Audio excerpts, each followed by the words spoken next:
करके वो भी पूछ लो ना। हाँ। आप तो यहाँ पे अभी मतलब यहाँ के केसेस आप रखे हैं, नहीं ऐसा नहीं, पीर हुई थी। आज बॉम्बे से आपके है ना।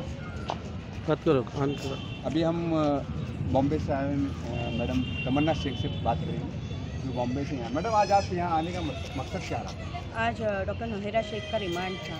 CID पुलिस ने जो उनको रिमांड में लिए थे उनका रिमांड था आज। रिमांड अभी रिमांड क्या हुआ, जेल कस्टडी या रिमांड हुआ? आज जेल कस्टडी हुई है, टिल 25 जनवरी तक जेल कस्टडी हुई है। कहाँ? चित्तूर में हुई? चित्तूर के ही कालाकाड़ा पुलिस स्टेशन का FIR नंबर 66 है, उसमें उनका रिमांड लिए थे। उनकी जेल कस्टडी उसमें हुई है। तो जेल कस्टडी में चित्तूर ही रखे हैं, एक्सटेंडेड किए हैं जेल कस्टडी यहाँ पे। और उसके बाद शायद FIR 67 जो कालाकाड़ा का है वो रिमांड के लिए आने वाले हैं, कस्टडी के लिए। और साथ में यहाँ पे बिजू थॉमस और मोली थॉमस को भी लाए जी, FIR में उन दोनों का भी नाम था ना, तो उनको भी लाया गया था। तो जज ने आज एक पेपर फेंक दिए, क्या वजह से वो पेपर फेंक?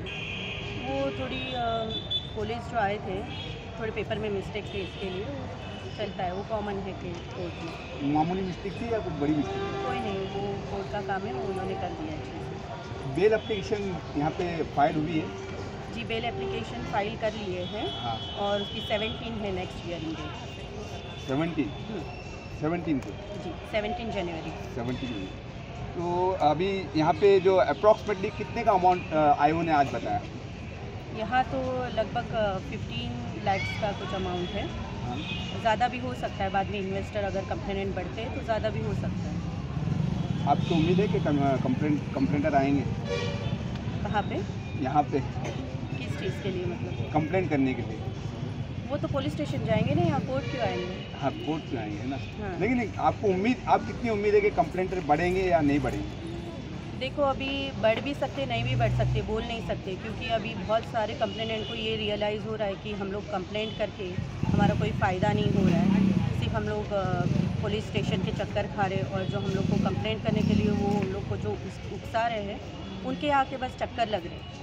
तो किसी को ऐसे लग रहा है कि FIR करके कोई फ़ायदा नहीं हुआ है, तो बेहतर है कि हम हमारी कंप्लेंट वापस ले लें। ऐसा चल रहा है तो बढ़ भी सकते हैं और कम भी हो सकते हैं, वो बोल नहीं सकते। मैडम, मैं और एक बात पूछूँगा, सहारा ग्रुप के 5,000 करोड़ जो है सुप्रीम कोर्ट में जमा कर दिए, लेकिन अभी तक उन इन्वेस्टर को पैसा मिला नहीं। क्या वजह है वो जो इतना लेट हो रहा मामला? देखिए, इन मैटर्स में ऐसा होता है कि कंप्लेंट आप करते जाते हैं, एक कंप्लेनेंट रहता है, फिर उसके नीचे सब कंप्लेनेंट्स आते जाते हैं, तो इस तरह से जो कंप्लेनेंट की जो काउंटिंग रहती है वो बढ़ती रहती है, और उसके वजह से इन्वेस्टिगेशन प्रोसेस है वो लंबा होता है। कोर्ट में हर एक कंप्लेंट का क्रॉस और चेक किया जाता है, सबके स्टेटमेंट्स लिए जाते हैं कोर्ट में। अगर कंप्लेनेंट एक हो तो जल्दी मैटर चलता है। इस तरह के जो FIR जो होते हैं उसमें कंप्लेनेंट जो है बढ़ते रहते हैं, और उनके स्टेटमेंट होने में कोर्ट में बहुत सारा वक्त निकल जाता है। इसके वजह से ये जो पैसे जमा होते हैं बेल के टाइम या कोर्ट के ऑर्डर के अनुसार, जो पैसे कोर्ट में जमा होते हैं, वो सारा केस जब डिस्पोज ऑफ ख़त्म हो जाएगा एंड में, तब उसको कैसे डिस्ट्रीब्यूट करना है, जो कंप्लेनेंट है उसको, अदर इन्वेस्टर्स है जो उसमें कंप्लेंट नहीं किए हैं, उन लोगों को कैसे डिस्ट्रीब्यूट करना है, वो कोर्ट फाइनल डिसीजन लेते हैं। तो ये सब प्रोसेस के लिए ऑलमोस्ट 5, 10, 12 साल, कितने साल भी लग सकते हैं, उसका हम लोग कह नहीं सकते। लेकिन आज एक बात का खुलासा हुआ है कि हीरा गोल्ड में जो इन्वेस्टर थे नहीं, वो सरमायाकारी किए हैं, सरमायाकारी है ही नहीं, ये ट्रेडिंग का मामला है, खरीदो फरोख्त का मामला है। तो इस पर आप क्या कहेंगे? जी, पहली बात तो आप सब मतलब हीरा गोल्ड में जिन्होंने ट्रेडिंग किया है, हीरा गोल्ड के इससे पहले आप भी इन्वेस्टर कह चुकी हैं, और जितने जो लोग भी अपने आप को इन्वेस्टर कह चुके हैं, क्योंकि कंपनी से इतना मतलब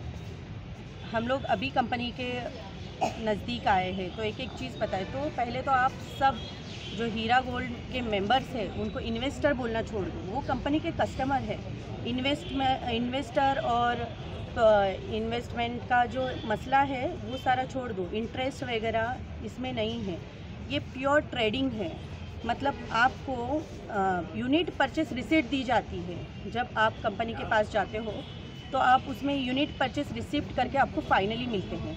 उसमें आप गोल्ड, टेक्सटाइल, मतलब अलग अलग स्कीम्स है ना, आप लोगों को सबको पता होगा जैसे, तो उस स्कीम के हिसाब से वो यूनिट परचेज़ किए जाते हैं। सपोज कि किसी ने 1 लाख रुपीज़ कंपनी को दिए हैं, तो उसके बदले में वो अगर गोल्ड की स्कीम लेते हैं तो वो गोल्ड परचेज़ करते कंपनी के पास से। अगर हमको वो गोल्ड लेना है, कस्टमर जो कंपनी के पास जाता है उनको वो गोल्ड लेना है तो वो ले सकते हैं। अदरवाइज़ वो गोल्ड जो है वो 1 लाख का ख़रीदा हुआ वो कंपनी के पास रख सकते हैं और कंपनी को बोल सकते हैं कि आप इसका बिज़नेस करो, और उस पे से जो प्रॉफिट आ जाता है वो बेनिफिट में हम लोग को डिस्ट्रीब्यूट किया जाता है। तो ये समझने की बहुत ज़रूरत है कि ये ना ही तो इन्वेस्टमेंट का उसका मामला है इन्वेस्टमेंट का, ना ही इसमें इंटरेस्ट है और ना ही इसमें इन्वेस्टर्स है। ये प्योर ट्रेडिंग है और ये जो सब यहाँ पे कस्टमर्स है इन्वेस्टर्स नहीं हैं। तो जो हम लोग ने जो माल खरीदे हैं, गोल्ड है, टेक्सटाइल है, जो भी खरीदे हैं वो कंपनी के पास रखा हुआ है। हम लोग ने जो खरीदे वो कंपनी के पास रखा हुआ है। लोग बोल रहे कि अकाउंट में पैसे क्यों नहीं है, तो ये पैसे जो हैं उस प्रोडक्ट पे लगे हुए हैं, इसके लिए अकाउंट में कम पैसे हैं, समझे, क्योंकि कंपनी उन पैसों से माल खरीद के उसका बिजनेस कर रही है, उसका प्रॉफिट जो है वो डिस्ट्रीब्यूट होगा। समझ में आया आपको? हाँ, मुझे नहीं मेंबर्स को समझाइए।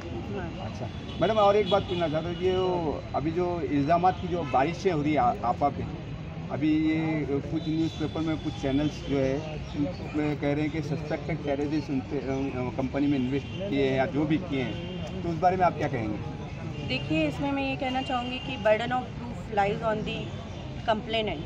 जो कंप्लेंट करता है उसके ऊपर बर्डन है कि वो प्रूफ करे। अगर वो ये सब इल्ज़ामात लगा रहे कंपनी के ऊपर तो वो प्रूफ करे, हमको उससे कुछ नहीं बोलना है।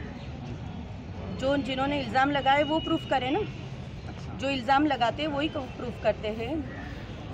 लीगली ऐसा बोला जाता है कि burden of proof lies on the complainant.